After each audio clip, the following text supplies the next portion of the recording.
안녕하세요. 상법보험편의 한치영입니다. 자, 이번 시간에는 절대 합격할 수밖에 없는 상법보험편의 공부 원칙과 그리고 그 공부 원칙을 바탕으로 구성된 강의에 대해서 소개를 해드리도록 할게요. 자, 첫 번째 공부 원칙은 바로 법조문을 항상 옆에 둘 것입니다. 자, 과목 이름이 상법보험편이죠. 그러니까 상법 법조문에서 나오는 것은 당연한 이야기입니다. 자, 이게 여러분들이 앞으로 보시게 될 상법보험편의 첫 페이지가 되겠어요. 자, 그 중에 하나의 조항을 살펴보도록 할게요. 자, 상법 638조 3 보험 약관의 교부 설명 의무라는 조항입니다. 자, 1항을 보면 보험자는 보험계약을 체결할 때에 보험계약자에게 보험약관을 교부하고 그 약관의 중요한 내용을 설명해줘야 된다.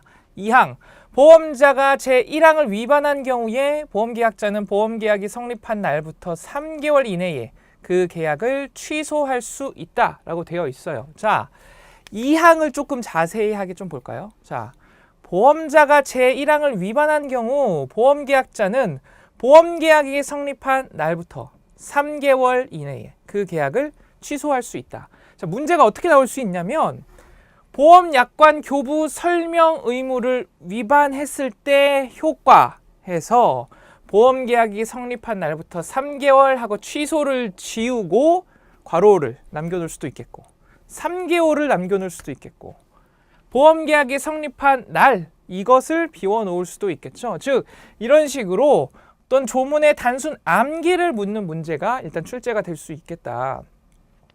자, 그리고 1항을 보도록 할게요. 보험자는 보험계약을 체결할 때에 보험계약자에게 보험약관을 교부하고 그 약관의 중요한 내용을 설명하여야 한다. 자, 그러면 중요한 내용이 뭔데? 자, 상법보험편에서는 우리 조문에서는 중요한 내용에 대해서는 다루고 있지는 않습니다. 즉, 우리가 이 중요한 내용의 의미, 해석에 대해서 알고 있어야 된다는 얘기가 되겠죠. 자, 그래서 지금 보면 단순 암기형 유형과 해석 유형이 있을 수가 있겠어요. 자, 그리고 이 조항과 저 조항을 합쳐서 연관지어서 내놓는 유형도 있을 수 있고 마지막에 그 조항을 실제 사례에 적용시키는 유형도 출제가 될 수가 있겠습니다. 어찌됐든 이 네 가지의 모든 유형을 대비하기 위해서라도 법조문은 반드시 마스터를 조금 해놔야 되겠죠. 그게 기본이라고 할 수가 있겠습니다. 자, 두 번째 원칙은 기출을 분석할 것입니다. 자, 이렇게 생각하시는 분들 계실 거예요. 나는 기본 이론은 조금 지겨우니까 문제풀이를 통해서 이론을 습득을 하겠다. 아니면 객관식 시험이니까 많은 문제를 푸는 것이 중요하다라고 생각하시는 분들 계실 건데 제가 항상 말씀드리지만 우리가 공부할 때 풀어본 문제는 실제 시험에는 절대 똑같이 나오지가 않습니다. 당연한 얘기겠죠. 자, 물론 문제풀이를 통해서 이론을 습득한다는 것도 틀린 표현은 아닙니다만 그렇게 되면 기본기가 부족해지고 문제가 변형이 되고 조금만 난이도가 높아지면 이런 현상이 발생을 하게 돼요. 문제를 봤을 때 이거 내가 아는 내용 같은데 실제적으로 답을 못 고르는 현상이 발생하게 됩니다. 그렇기 때문에 기본기라고 할 수 있는 법조문을 여러분 일단 마스터하시고 적은 문제를 풀더라도 기출을 분석을 해야 되겠어요. 그래서 법조문이 어떻게 실제 문제에 출제가 되고 표현이 되고 그리고 어떻게 눈속임이 되는지 등을 분석을 해서 어떤 문제가 나오더라도 대응할 수 있는 능력을 키우는 것이 중요하다. 그래서 이 기출 분석 굉장히 중요한 원칙이 되겠고요. 자, 세 번째 원칙은 나만의 핵심 노트 만들기입니다.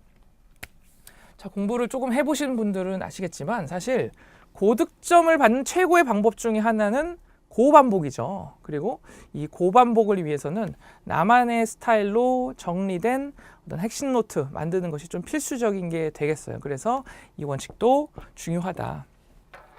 자, 세 가지 살펴봤습니다. 첫 번째는 법조문을 항상 옆에 둘 것, 그리고 기출을 분석할 것, 그리고 나만의 핵심 노트를 만들 것이었습니다. 자, 제 강의도 이 세 가지를 중심으로 해서 3단계로 구성이 되어 있어요. 그래서 첫 번째 이제 기본기 단계에서는 아까 말한 법조문을 중심으로 할 겁니다. 그래서 강의 내용을 법조문이랑 항상 연결을 시키고 자연스럽게 반복을 시키도록 할 거예요. 그래서 기본기 과정이 끝났을 때 여러분들 머릿속에 자연히 이 법조문이 암기될 수 있도록 도와드릴 거고 자, 그 다음에 기출 분석 단계에서는 그 기본이라고 할 수 있는 법조문이 어떻게 문제에 표현이 되고 눈속임이 되는지 등은 이제 분석해보고 대응하는 어떤 실전 과정이라고 할 수가 있겠어요. 자, 그리고 마지막 파이널에서는 우리가 배웠던 것 빠르게 훑어보면서 주제별로도 한번 묶어보고 출제 우선순위 등급도 매겨봐서 여러분들이 상법보험편이라는 과목 전체가 컴팩트하게 머릿속에 들어올 수 있게끔 그리고 여러분들만의 핵심 노트 만드는 데 도움을 드리도록 할 겁니다. 그리고 마지막으로 이 과정에서는 심화 문제를 조금 우리가 다뤄볼 거예요. 사실 손해평가사가 생긴 지가 얼마 안 됐기 때문에 아직까지 그렇게 고난이도의 문제는 출제가 되고 있지는 않습니다. 그런데 제가 이제 기존에 지금 강의하고 있는 손해사정사나 보험계리사의 상법보험편 그 과목을 보면 그 시험 같은 경우에는 같은 과목인데 40회 정도의 여태까지 이제 시험을 거쳤어요. 그래서 그 과정 속에서 문제도 정형화되어져 왔고 문제 난이도도 높아져 왔습니다. 그래서 그걸 봤을 때 같은 과목인 이 손해평가사의 상법보험편도 시간이 갈수록 그런 식으로 발전하지 않겠느냐. 따라서 충분히 앞으로는 고난이도의 문제가 난이도가 조금 높은 문제가 출제될 수도 있겠다. 그래서 제가 그 보험 전문인 시험의 상법보험편과 우리 손해평가사의 상법보험편에서 중복되는 부분들을 제가 뽑아서 새롭게 조금 신화 형태로 해서 난이도를 높여서 풀어보는 시간을 갖도록 할 거예요.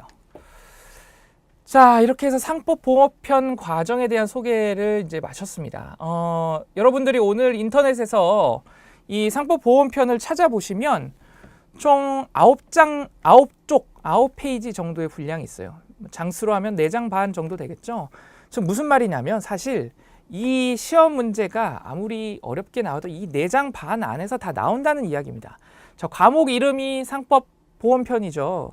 그런데 만약에 우리가 이 4장 반을 그냥 다 외워버린다면 그리고 기출분석이 되어 있다면 제 생각에는 여러분들이 불합격하기가 더 어렵다고 생각이 듭니다.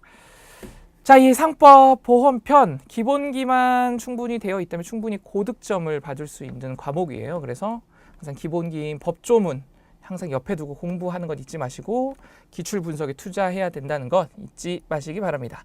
자, 본 강의에서 뵙도록 할게요. 감사합니다.